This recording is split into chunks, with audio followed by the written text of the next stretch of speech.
They thought they could kick me out just because I was a woman. They were wrong. 3 days after being fired, I sat in the position my replacement could only dream of reaching in his lifetime. He lost his biggest client, his reputation, and even his special parking spot all in silence, before anyone realized who had been pulling the strings. The man who said, "This is why women can't lead," would soon discover exactly what happens when you underestimate the wrong woman. His empire crumbled while I watched from my new corner office, sipping coffee from the mug he'd left behind. My name is Rachel Morgan, and at 38, I'd built something most people in tech infrastructure only dream about: a flawless system that kept Blue Point Dynamics running like clockwork for 11 years.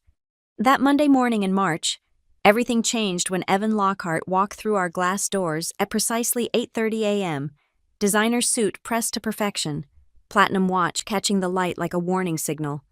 The all-hands meeting was scheduled for 9. I sat in my usual spot, third row center, surrounded by the team I'd mentored, the processes I'd refined, the culture I'd helped shape. Evan stood at the podium, scanning the room with the practiced confidence of someone who'd never been told no. His eyes lingered on the female employees, counting perhaps, calculating something I wouldn't understand until later. "Innovation requires disruption," he announced, his voice carrying that particular brand of Silicon Valley arrogance that mistakes destruction for progress. "We're restructuring everything, starting today. We're implementing what I call the Phoenix Initiative, burning down the old to birth the new." My stomach tightened. 11 years of carefully calibrated systems, about to be torched by a man who probably couldn't write a line of code if his life depended on it. The first changes came swift and surgical. By noon, the female engineers were being relocated to Building C, the one with the broken AC and flickering lights that facilities had been meaning to fix for 3 years. "Temporary," Evan assured us, flashing that practiced smile, "just while we optimize space allocation." I watched my female colleagues pack their desks, their confusion giving way to a dawning realization. Lisa from DevOps caught my eye, and I saw my own thoughts reflected there. This wasn't about space. This was about space we were allowed to occupy. In the afternoon leadership meeting, I presented the quarterly infrastructure review I'd been preparing for weeks. Halfway through my presentation on critical system redundancies, Evan interrupted. "Rachel, this is all very thorough," he said, the word dripping with condescension. "But we need visionaries, not librarians. Anyone can maintain what exists. We need builders, creators, disruptors." "These systems handle 40 million transactions daily," I replied, keeping my voice steady. "One disruption in the wrong place could what force us to innovate." He turned to address the room, not me. "This is exactly the kind of fear-based thinking that's been holding us back. No offense, Rachel, but maybe it's time for fresh perspectives. Masculine energy, you understand." The room went silent. Even the wall clock seemed to pause, as if time itself couldn't believe what it had just witnessed. 22 executives, and not one met my eyes, not even James, who'd been at my wedding, not even Patricia, whose daughter I'd mentored through her computer science degree. Evan moved on to his next agenda item, something about aggressive expansion strategies. While I sat there, my presentation dying on the screen behind him, my 11 years of work dismissed in a single breath. That evening, as I worked late reviewing system logs, I noticed Evan in my office, photographing pages from my project binder, the one containing the shadow expansion framework I'd developed for a previous client, complete with risk assessments and failure points. He didn't see me watching from the server room. He simply took what he wanted, like everything else in his life had taught him he could. The next morning, an email waited in my inbox. Mandatory team restructuring meeting, 2 p.m. My name was on the attendee list alongside HR. I didn't need 11 years of experience to know what that meant.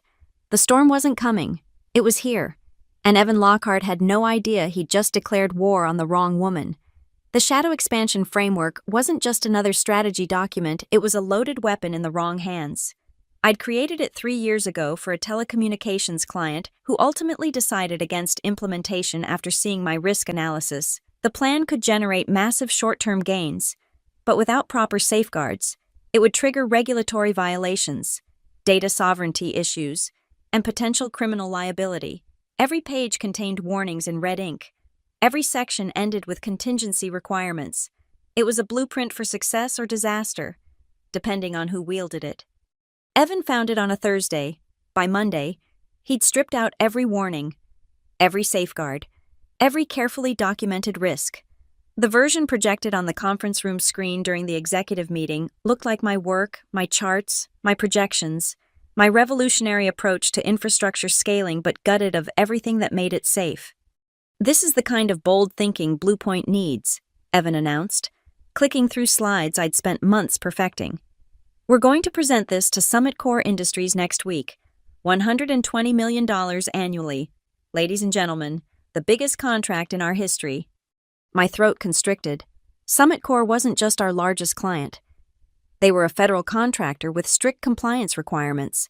One violation could trigger cascading penalties that would destroy both companies. I raised my hand. "That framework requires specific risk mitigation protocols." "Which slow everything down," Evan interrupted. "Rachel, this is why traditional thinking fails. You see obstacles, I see opportunities. You see problems, I see solutions waiting to happen." "I see federal prosecution waiting to happen," I said, standing now. "That framework without its risk controls violates at least 7 regulatory standards. The data routing alone is revolutionary," he finished. "Thank you for your input, but I think I understand my own strategy." "Your strategy." The words escaped before I could stop them. "That's my framework, my work, with my name literally embedded in the metadata if anyone bothers to check." The room went arctic. Evan's smile remained, but his eyes hardened into something reptilian. "I think you're confused, Rachel. This is my vision for Blue Point's future. Perhaps the stress of your current responsibilities is affecting your judgment. HR, could you schedule some time with Rachel today, if possible? 2 p.m. works for me." The meeting continued without me. I sat back down, invisible now, watching Evan butcher my work while the executive team applauded his brilliance. He'd removed the load balancing fail-safes, eliminated the compliance checkpoints, stripped out the audit trails. It was like watching someone remove the brakes from a Formula One car and call it innovation. At 1:45 p.m., I stood outside the HR director's office, my cardboard box already waiting on her desk. She couldn't meet my eyes as she read from the script. "Your position has been eliminated as part of our restructuring initiative. Your work will be redistributed among team members better aligned with our new vision." "Better aligned," I repeated. "You mean male?" "That's a serious accusation." "It's a serious situation. He's about to present stolen, modified work that could destroy this company. Summit Core will..." Evan has full confidence in his strategy. He was very clear that your resistance to change and inability to embrace innovation make you unsuitable for Blue Point's future direction. She slid the separation agreement across the desk. "Sign this, and you'll receive 3 months severance. Don't sign, and you leave with nothing." I read the non-disclosure clause, the non-compete, the admission that my termination was voluntary and amicable. My pen hovered over the signature line. "This is why women can't lead." Evan's voice drifted through the thin wall from the adjacent conference room. "Too emotional. Too risk-averse. Rachel's a perfect example, brilliant at maintenance, terrible at vision." I signed the document with a steady hand, placed the pen down gently, and looked the HR director in the eye. "When this goes wrong, and it will remember that you had the chance to stop it." I packed my box in silence, adding my personal items while Evan's laughter echoed through the walls. As I lifted the picture of my team from my desk, I noticed something on my computer screen. Evan had sent the Summit Core presentation to the printer. The network logs showed he'd also saved a copy to his personal drive. Time-stamped 2:10 p.m. yesterday, well after he'd officially created his revolutionary strategy. I didn't take the printed presentation sitting in the output tray, but I did memorize the metadata signature at the bottom of the page. Sometimes the best revenge isn't about taking things with you. It's about knowing exactly what you've left behind. The anger didn't come in waves.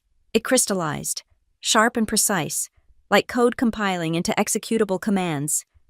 I sat in my car in the Blue Point parking lot, watching employees stream out for lunch, and felt something shift inside me. Not the hot rage of betrayal that was amateur hour. This was cold, calculated, and patient. I drove home and opened my laptop. The termination hadn't taken effect in all systems yet, a typical Blue Point inefficiency. My credentials still worked in the collaborative workspace. There it was Evan's revolutionary presentation to Summit Core.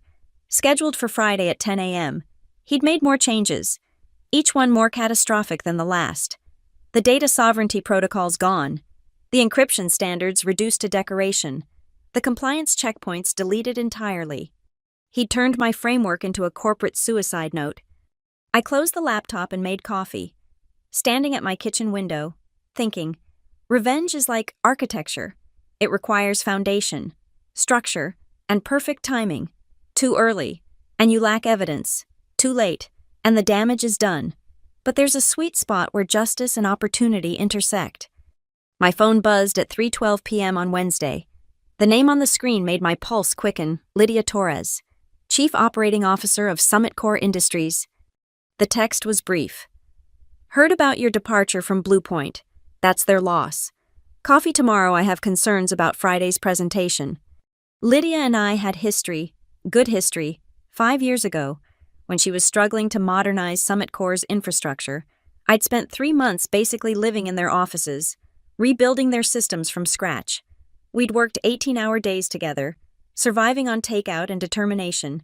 She'd tried to poach me twice since then. I'd always said no, loyalty to Blue Point keeping me in place. Loyalty? What a quaint concept that seemed now.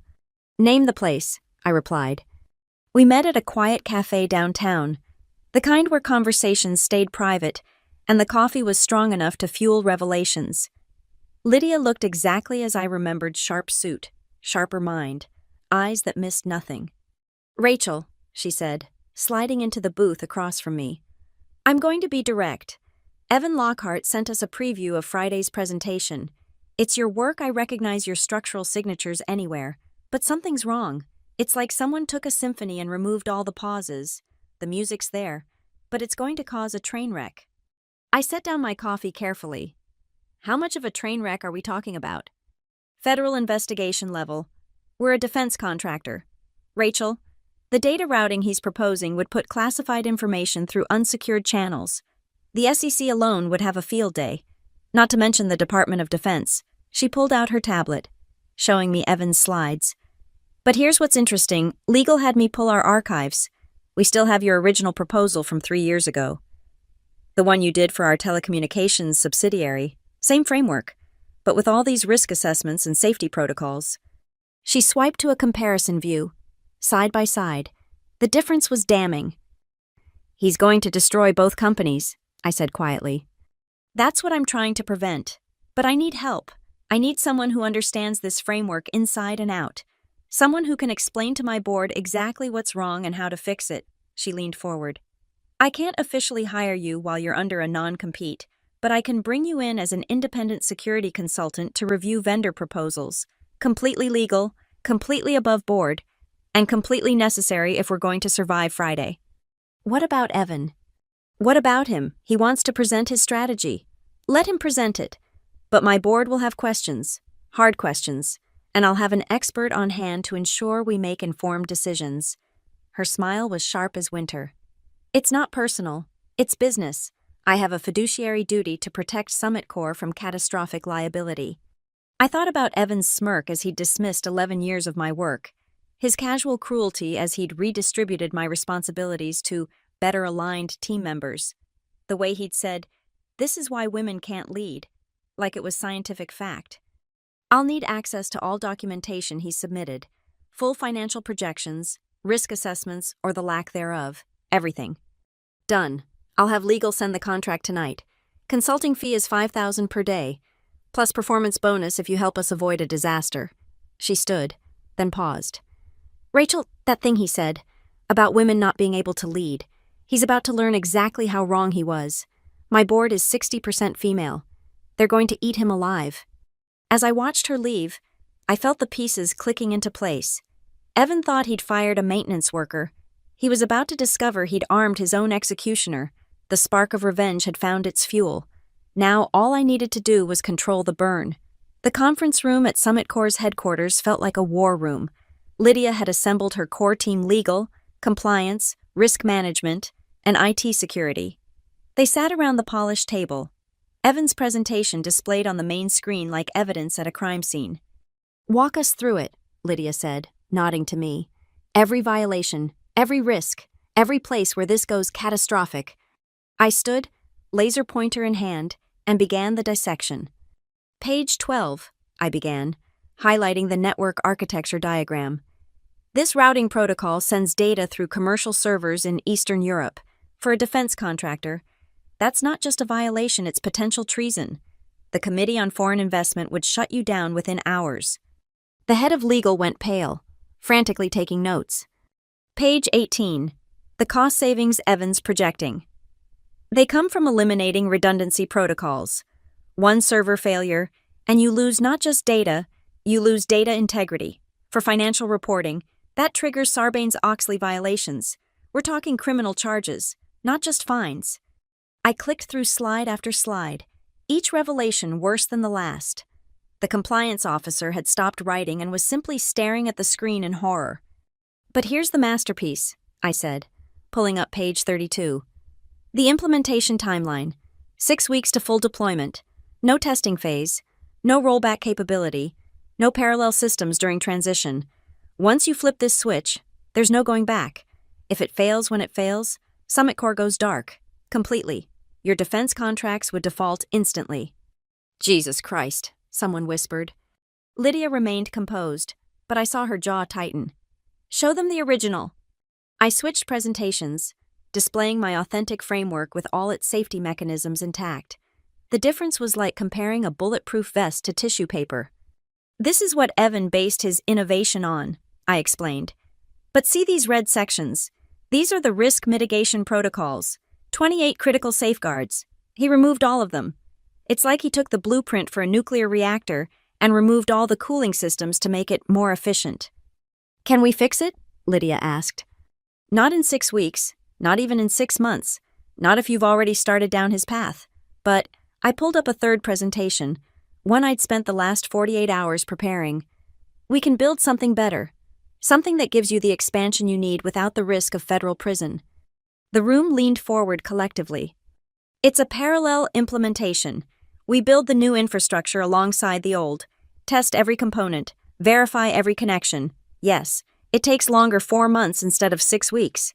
Yes, it costs more initially, about 15% above Evan's projection, but it keeps you operational, compliant, and out of handcuffs."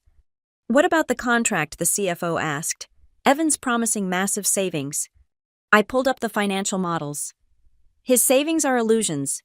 Yes, you save $40 million in year 1 by his method. But let me show you the hidden costs." I clicked to my risk assessment. Best case scenario with his plan, you face $20 million in compliance fines. Likely scenario, $60 million plus criminal investigations. Worst case, Summit Core ceases to exist. The DoD pulls all contracts, which triggers default clauses worth approximately $800 million. Silence filled the room like water in a sinking ship.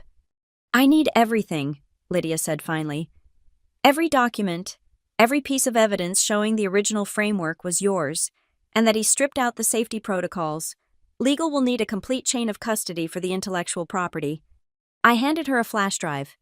Metadata, version histories, email trails, and something interesting, Evan's access logs showing him photographing my project binders after hours. All time-stamped, all verified, all legally obtained from systems I still had legitimate access to before my termination took effect. "You knew this would happen," she said. Not a question, but a realization. I knew he was dangerous the moment he called experience fear-based thinking. Men like Evan don't see warning signs, they see obstacles to their glory. He wanted to be the hero who landed the biggest contract in Bluepoint's history. He's about to become the villain who destroyed 2 companies with his ego. Lydia stood, extending her hand. "I want you on retainer for the full implementation, not just as a consultant, as our strategic advisor. We'll structure it to avoid any non-compete issues." As we shook hands, she added, "Friday's meeting is going to be interesting. Evan thinks he's coming to sign a deal. He's actually walking into an interrogation. My board doesn't just want to understand what went wrong, they want to understand who's responsible. And Rachel." They're particularly interested in why Bluepoint would fire the one person who could have prevented this disaster. I gathered my materials, feeling the satisfying click of puzzle pieces falling into place. When you see him Friday, he'll be confident.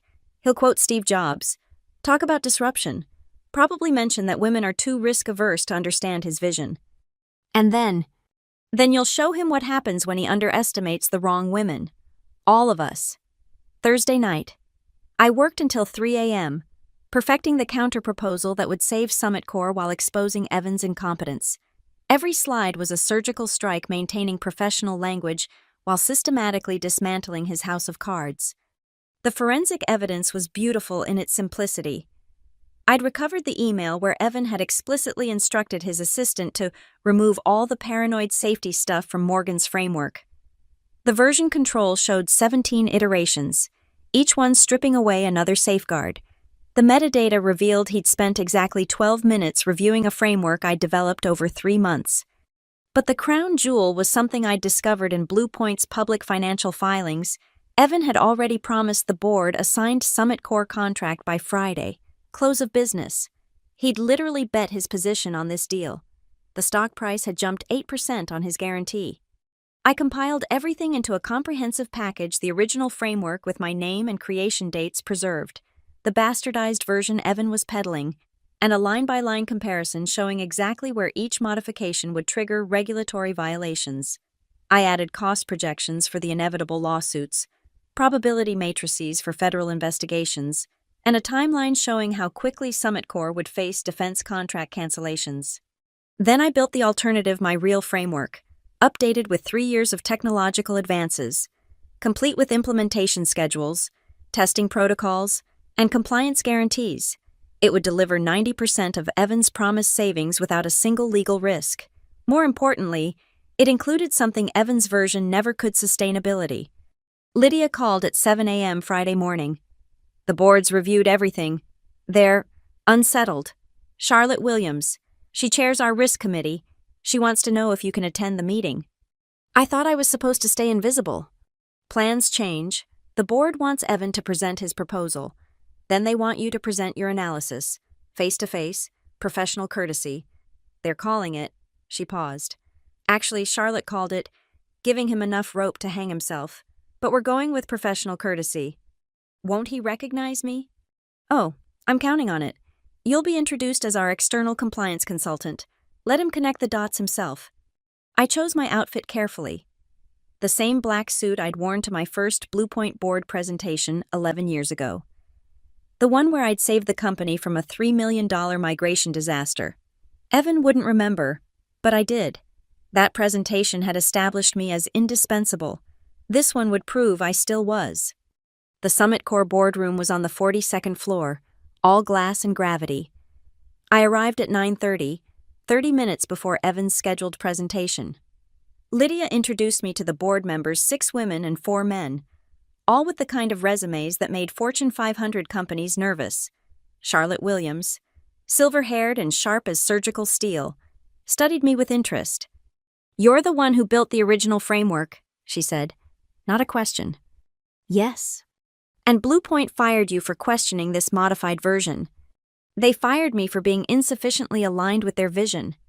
Their vision being corporate suicide. Apparently. She smiled, thin and dangerous. I've seen many things in 30 years of board service. I've never seen someone light their own funeral pyre with such enthusiasm.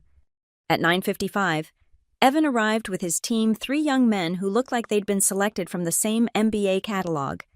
His confidence filled the room like expensive cologne, suffocating and artificial. He didn't notice me at first, focused on connecting his laptop and adjusting his presentation remote. "Ladies and gentlemen," he began, "today marks a transformation in how enterprise infrastructure—" Then he saw me. The remote slipped slightly in his hand. His smile flickered like a buffering video. For 3 seconds, he stood frozen, calculating, recalibrating. Then the smile returned, wider and more artificial than before. "I see you have your full team present," he said to Lydia, his voice carefully neutral. "We believe in thorough evaluation," Lydia replied. "Please, continue." Evan launched into his presentation with renewed vigor, as if volume and enthusiasm could overcome the cancer in his code. He painted visions of revolutionary efficiency, paradigm shifts, and market domination. His team nodded along, a chorus of agreement to every bullet point. I took notes, not of what he said, but what he didn't say. No mention of compliance, no acknowledgement of risk, no recognition that he was proposing to run classified defense data through servers that could be accessed by foreign nationals. It was like watching someone juggle grenades while insisting they were tennis balls. At 10:45, he concluded with a flourish, projecting savings numbers that would make any CFO salivate if they were real. Impressive, Charlotte said, her tone suggesting anything but. Now, before we proceed, our compliance consultant has prepared an analysis. Ms. Morgan, if you would. The color drained from Evan's face as I stood, gathering my materials. His mouth opened, perhaps to object, but Lydia cut him off. I'm sure you remember Rachel from Bluepoint. We were fortunate to secure her expertise for this evaluation. I connected my laptop, pulled up my presentation, and turned to face the room. Evan sat rigid in his chair, his team looking between us with growing confusion. Good morning, I began. What you've just seen is indeed revolutionary. It's also illegal, unsustainable, and would result in the immediate termination of all federal contracts. Let me show you why. The trap was elegant in its simplicity. Evan had walked into that boardroom expecting a coronation. He'd already drafted the press release, already calculated his bonus, already measured the executive floor office he'd claim after this triumph. The financial media was primed for the announcement, Bluepoint's stock price hovering at artificial heights, sustained purely by his promise of this deal. What he hadn't expected was for his victim to be waiting in the boardroom, armed with evidence and backed by the very people he needed to impress. The morning of the signing ceremony. Because of course Evan had arranged a ceremony, arrived gray and humid, the kind of Washington weather that made everything feel heavy with consequence. Bluepoint had rented the grand ballroom at the Meridian Hotel, invited industry press, assembled the board of directors. The champagne was already chilling. At 9 a.m., Evan's assistant sent out the internal announcement. Historic partnership signing at 11 a.m., mandatory attendance for all senior staff. At 9:15, Summit Corps' legal team sent their response, not to Evan, to Bluepoint's board of directors directly. Preliminary concerns regarding proposed infrastructure framework. Attached was a 30-page document that might as well have been an indictment. Each page meticulously detailed a fatal flaw in Evan's proposal, complete with regulatory citations, risk assessments, and projected liability costs. The final page contained a simple ultimatum: address these concerns by noon, or Summit Corps would be forced to reconsider the partnership framework. Evan's phone started ringing at 9:22. Board members, investors, the CFO. Suddenly, everyone wanted answers to questions they didn't even know they should have been asking. Meanwhile, I sat in Summit Corps' offices, watching the chaos unfold through carefully placed sources. Lisa from DevOps, now relegated to the basement, texted me updates. Evan's in full meltdown mode. He's demanding to know who leaked to Summit Corps. The beautiful part. Nothing had been leaked. Every piece of information Summit Corps cited was from Evan's own presentation, his own documents, his own catastrophically modified framework. We'd simply held up a mirror to his incompetence. At 10:30, Bluepoint's board called an emergency session. The grand ballroom remained set up. Champagne warming, press beginning to ask questions about the delay. Evan was pulled from his pre-ceremony preparation into a conference room filled with panicked directors. Lydia called me at 10:45. They want an emergency negotiation. Evan's bringing his full team to our offices. 1 p.m. I'll be there. Rachel, there's something else. Charlotte did some digging. Evan's previous company, Tech Forward. They went under 6 months after he left. SEC investigation, fraud allegations, the works. He was never charged.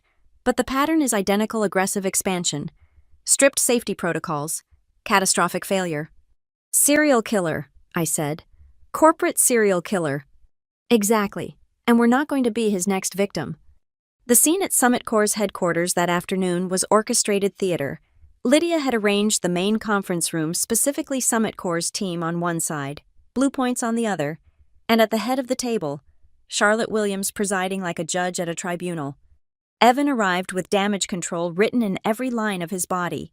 His team flanked him, but I noticed CFO Marcus Webb kept his distance, already calculating his own survival. "There seems to be a misunderstanding," Evan began, his voice attempting authority but achieving only desperation. "The framework we've proposed is fraudulent," Charlotte interrupted. "Ms. Morgan, please present your findings to both teams." I stood, connecting my laptop to the display system. Evan's attempt at protest died as the first slide appeared, his email explicitly ordering the removal of safety protocols. Timestamp visible, metadata intact. "This framework," I began, "was originally designed with 28 critical safety mechanisms. Mr. Lockhart removed all of them to reduce implementation time and cost. Let me demonstrate the implications." I walked through each violation methodically, watching Evan's team slowly lean away from him as the magnitude of the disaster became clear. When I reached the slide showing potential criminal liability with specific statutes and precedents cited, Bluepoint's legal counsel actually gasped. "This is a hit job," Evan said, standing abruptly. "Rachel was terminated for incompetence. She's obviously bitter." "Mr. Lockhart?" Charlotte's voice cut through his protest like ice through paper.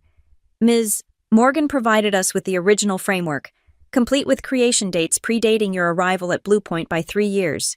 She also provided this." Charlotte clicked to a new slide security footage from Bluepoint's own cameras, showing Evan photographing my project binders after hours. Timestamp clearly visible. "Your own security system recorded you stealing her work. Your own emails document you stripping out safety protocols. Your own presentation promises implementation timelines that violate federal law." She paused, letting each word land like a hammer. "The only question now is whether Bluepoint wants to be complicit in this fraud, or if they'd prefer to mitigate their damages." Marcus Webb cleared his throat. "If I may, Ms. Williams, what would Summit Corps require to continue negotiations?" "New leadership on this project," Lydia said simply. "Someone who understands both the technical requirements and regulatory landscape. Someone with a proven track record of successful implementations." Every eye in the room turned to me. "That's ridiculous," Evans sputtered. "She doesn't even work for Bluepoint anymore." "Because you fired her," Charlotte observed. "Right before attempting to commit fraud using her stolen work. I imagine the legal implications of that sequence are keeping your general counsel awake at night." Bluepoint's legal counsel was already on his phone, presumably with the board. The champagne in the grand ballroom would never be opened, the press release would never be sent, and Evan Lockhart's career was about to end, not with a bang, but with a whimper of legal disclaimers and liability waivers. The conference room became a courtroom, and Charlotte Williams transformed into the judge Evan never wanted to face. She clicked to the next slide, a risk matrix that looked like a medical chart for a dying patient. "Let's be crystal clear about what happens next," Charlotte said, her voice carrying the weight of 3 decades of corporate warfare. "Option 1, Bluepoint proceeds with Mr. Lockhart's proposal. Summit Corps immediately terminates all negotiations and files a formal complaint with the SEC for attempted fraud. We also notify the Department of Defense about the security vulnerabilities you tried to introduce into our systems. The investigation alone will cost Bluepoint millions." Marcus Webb's face had gone from pale to ashen. The legal counsel was typing frantically on his phone, presumably updating the board in real time. "Option 2, Charlotte continued. "Bluepoint acknowledges the critical flaws in the proposal, removes Mr. Lockhart from the project, and we restart negotiations with competent leadership." "This is extortion," Evan said, but his voice cracked, betraying the fear beneath his bravado. "No," I said, speaking for the first time in 10 minutes. "Extortion would be threatening to release the security footage of you photographing confidential documents after hours. Extortion would be sending your emails about removing paranoid safety stuff to every tech journalist in the Valley. This is just business." I clicked to my next slide, the clean framework, fully compliant, ready for implementation.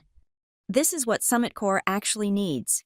4-month implementation with parallel systems to ensure zero downtime, full regulatory compliance with DoD standards, 90% of your promised cost savings, but sustainable over 5 years instead of creating a time bomb, every safety protocol intact, every risk mitigated.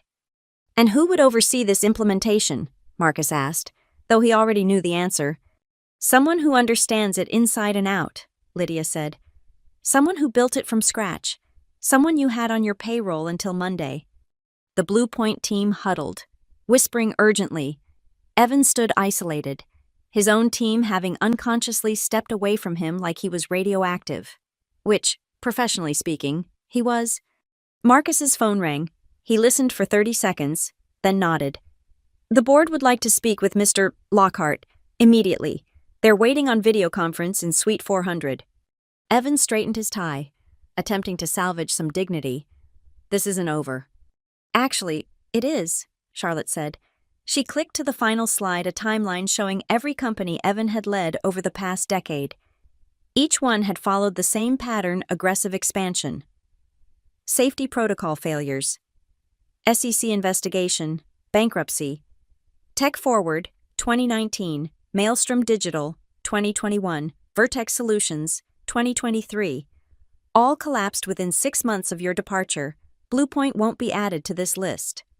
Evan left without another word, his team remaining behind as if his failure might be contagious. The door clicked shut with the finality of a cell door. Marcus turned to me, his expression a mix of desperation and resignation. "The board is asking if we offered you a position. Would you consider returning to Bluepoint?" As what another senior architect for Evan's replacement to ignore? "As Chief Technology Officer," he said quietly, "with full autonomy over infrastructure decisions and a direct report to the board." The offer hung in the air like a challenge. I looked at Lydia, who nodded slightly. She'd known this was coming. "I'll consider it," I said.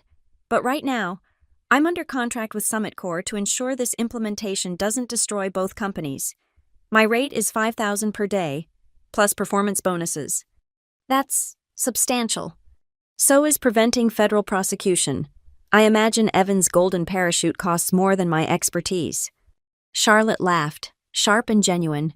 "She's right, Marcus. You're about to pay Evans 7 figures to go away quietly. Paying Rachel to clean up his mess is a bargain." At 2:45 p.m., Bluepoint's board voted unanimously. Evan Lockhart was removed from his position, effective immediately. The press release cited strategic differences and wished him well in his future endeavors. The grand ballroom was quietly dismantled. The champagne returned. The ceremony canceled.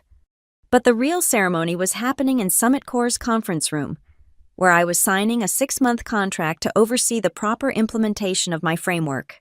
The contract included a clause that would make me smile every time I read it. Consultant maintains full intellectual property rights to all frameworks and methodologies developed. At 4 p.m., Evan's executive assistant, former assistant, knocked on the conference room door. "Ms. Morgan, Mr. Lockhart left some items that belong to you." She handed me a box containing my original project binders, the ones Evan had photographed. "He also asked me to give you this." It was a single sheet of paper with 2 words, "You win." "No," I said, handing it back. "Tell him I didn't win. I just stopped him from losing everything. There's a difference." As she left, Lydia raised her coffee cup in a toast. "To competent leadership."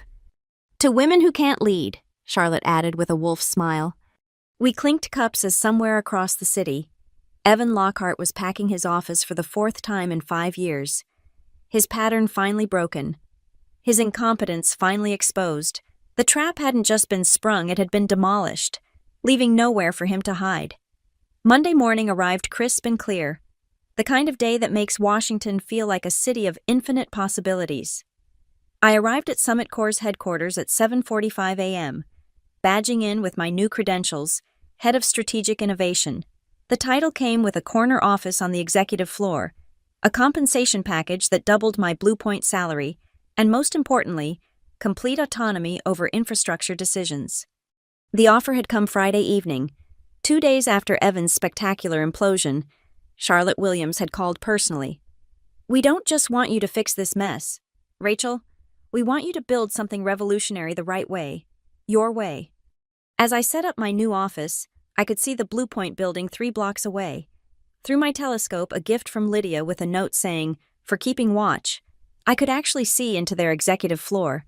The chaos was visible even from here, boxes being moved. People huddled in urgent conversations. The controlled panic of a company trying to avoid SEC investigation. At 9 a.m., my phone buzzed with a text from Lisa.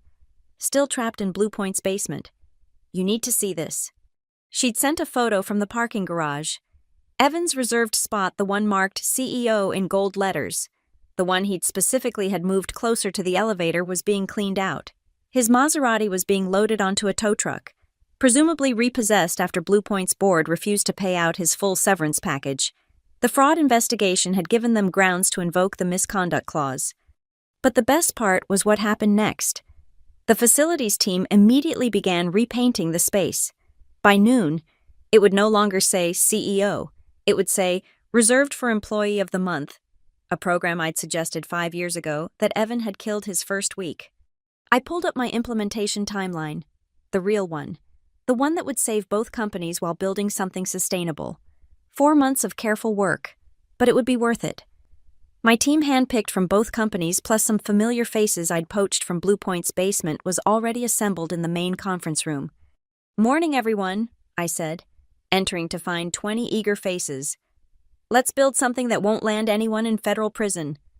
The laughter was cathartic, tension breaking like a fever. At lunch, I walked to the cafe where Lydia and I had planned Evan's downfall. The same booth was available, and I sat with my coffee, watching the city move outside.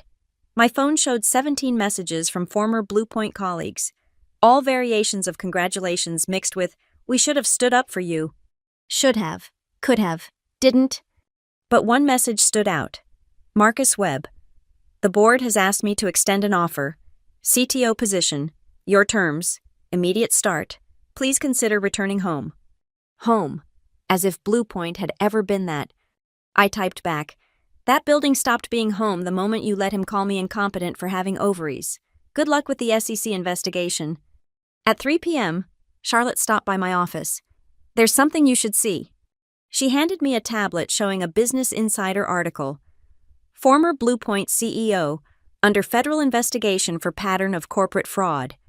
The article detailed Evan's history, the pattern we'd uncovered, and included a quote from an anonymous source at the Department of Justice.